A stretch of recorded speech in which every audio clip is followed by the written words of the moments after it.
허락하신 하나님의 말씀은 이사야서 34장 1절로 17절까지 말씀입니다. 열국이여 너희는 나와 들을지어다. 민족들이여 귀를 기울일지어다. 땅과 땅에 충만한 것, 세계와 세계에서 나는 모든 것이여 들을지어다.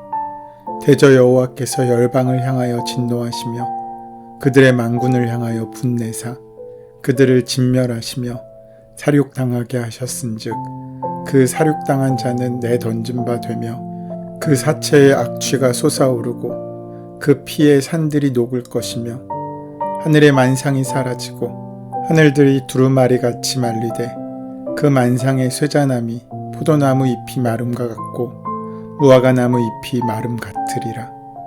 여호와의 칼이 하늘에서 족하게 마셨은즉 보라 이것이 에돔 위에 내리며 진멸하시기로 한 백성 위에 내려 그를 심판할 것이라. 여호와의 칼이 피 곧 어린 양과 염소의 피에 만족하고 기름 곧 순양의 콩팥 기름으로 윤택하니 이는 여호와를 위한 희생의 보스라에 있고 큰 사륙이 에돔 땅에 있음이라. 들소와 송아지와 숫소가 함께 도살장에 내려가니 그들의 땅이 피에 취하며 흙이 기름으로 윤택하리라. 이것은 여호와께서 보복하시는 날이요 시온의 송사를 위하여 신원하시는 해라. 에돔의 시내들은 변하여 역청이 되고 그 티끌은 유황이 되고 그 땅은 불 붙는 역청이 되며 낮에나 밤에나 꺼지지 아니하고 그 연기가 끊임없이 떠오를 것이며 세세에 황무하여 그리로 지날 자가 영영이 없겠고 당아새와 고슴도치가 그 위 땅을 차지하며 부엉이와 까마귀가 거기에 살 것이라.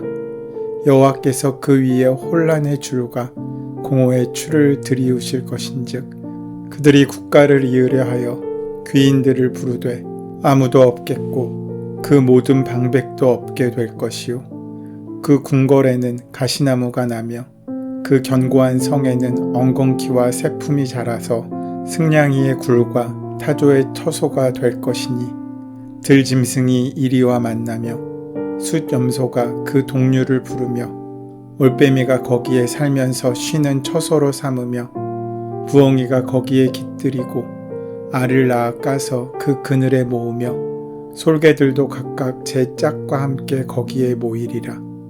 너희는 여호와의 책에서 찾아 읽어보라.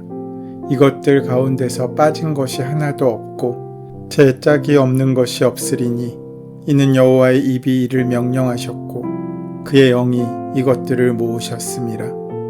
여호와께서 그것들을 위하여 제비를 뽑으시며 그의 손으로 줄을 띄어 그 땅을 그것들에게 나누어 주셨으니 그들이 영원히 차지하며 대대로 거기에 살리라. 오늘 본문의 말씀은 이사야서 28장부터 35장까지의 화와 복의 노래 중에서 마지막 부분입니다. 35장이 남아있긴 하지만 35장은 장차 도래하실 메시아 나라의 영광스러운 모습에 대하여 노래하고 있기 때문에 심판을 경고하는 부분으로는 오늘 본문이 마지막입니다. 이사야서 13장부터 23장까지에서 유다와 주변의 10개 나라에 대한 심판의 말씀을 예언하셨었는데 오늘 본문은 그것의 종합 요약이라고도 할 수 있습니다. 오늘 본문은 하나님을 대적하던 열국 곧 여러 민족들에 대한 하나님의 준엄하신 심판이 기록되어 있습니다. 특히 하나님께서는 특정한 한 나라를 예로 드시며 그 심판의 결과에 대해 설명해 주고 있으십니다. 본문 5절 말씀을 보시면 여호와의 칼이 하늘에서 족하게 마셨은즉 보라 이것이 에돔 위에 내리며 진멸하시기로 한 백성 위에 내려 그를 심판할 것이라 라고 하셨습니다. 그 나라는 바로 에돔입니다. 에돔은 이스라엘의 인족 국가로서 에서들의 후손들입니다. 에서의 별명인 에돔에서 그 이름을 딴 것입니다. 말하자면 에돔은 이스라엘의 형제 나라라고 할 수 있습니다. 하지만 그럼에도 불구하고 역사상 이스라엘을 가장 많이 시기하고 미워했던 나라가 바로 에돔이었습니다. 에돔과 이스라엘 사이의 첫 번째 대립은 이스라엘이 출애굽한 후 광야에서 약속을 땅을 향하여 들어가기 위해 왕의 대로로 통과시켜 달라고 요구할 때였습니다. 이스라엘의 이러한 간청에도 불구하고 에돔 왕은 그 청을 거절합니다.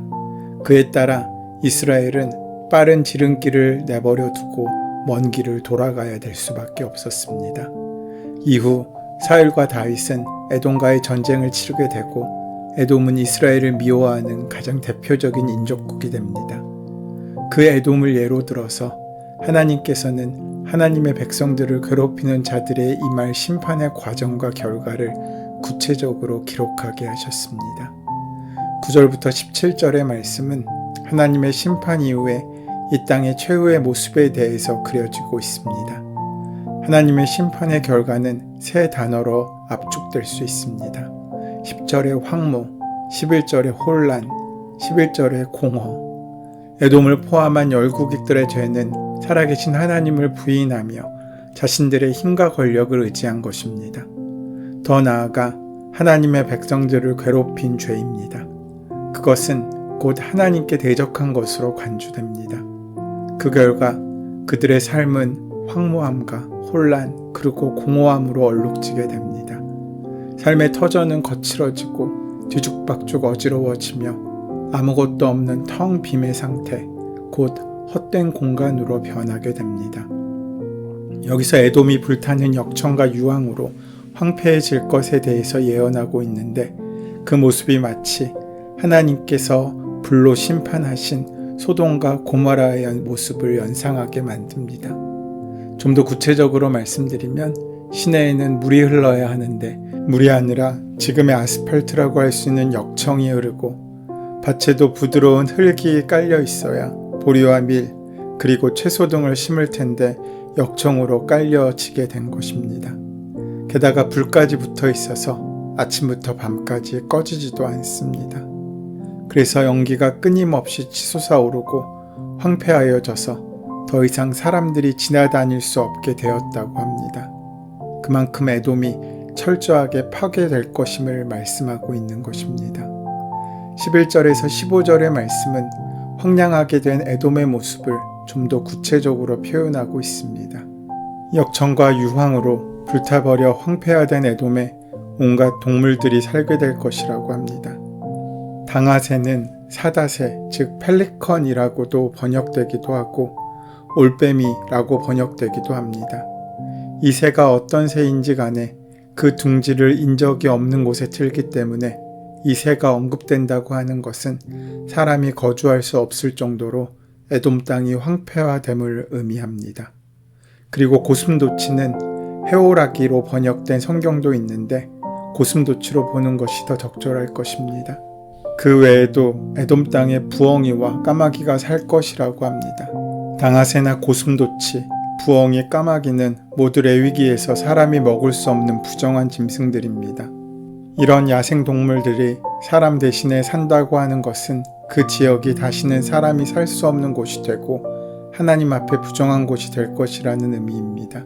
또한 13, 14절에 승냥이, 타조, 이리, 수순염소, 올빼미 등의 짐승이 등장하는 것도 에돔에는 더 이상 사람이 살 수 없는 곳이 되었다는 것을 강조하고 있는 것입니다. 그리고 하나님께서 혼란의 줄과 공허의 추를 들이우신다고 하십니다. 본래 이 줄과 추는 건축을 할 때 사용되는 도구입니다. 그런데 하나님께서는 건축을 위해 사용되는 도구가 아닌 파멸을 위한 도구로 사용하신다고 하십니다. 특히 혼란은 엉켜있음이란 의미이고 공허는 텅 비어있다라는 의미인데 이 두 표현은 창세기 1장 2절에 나오는 땅이 혼돈하고 공허하며에 나오는 그 단어와 같은 의미입니다. 에돔이 얼마나 황무한 상태가 될 것인지를 강조하여 보여주고 있는 것입니다. 그래서 국가를 이룰 왕족도 없고 귀족도 없고 심지어 지방 호족들도 없는 완전한 멸망을 보여줍니다. 또한 솔개들이 제 짝과 함께 거기에 모일 것이라고 합니다. 동물의 왕국 같은 프로그램을 보면 사자들이 들소를 잡아서 먹고 나면 독수리들이 여러 마리가 날아와 남은 먹이를 서로 먹겠다고 날개를 퍼덕이며 싸우곤 합니다. 그런데 에돔이 얼마나 황폐하여졌는지 죽은 사체가 너무나 많아서 솔개들이 싸우지 않을 뿐만 아니라 제 짝과 함께 천천히 먹어도 먹이가 남아도는 지경이 되었다고 하는 것입니다.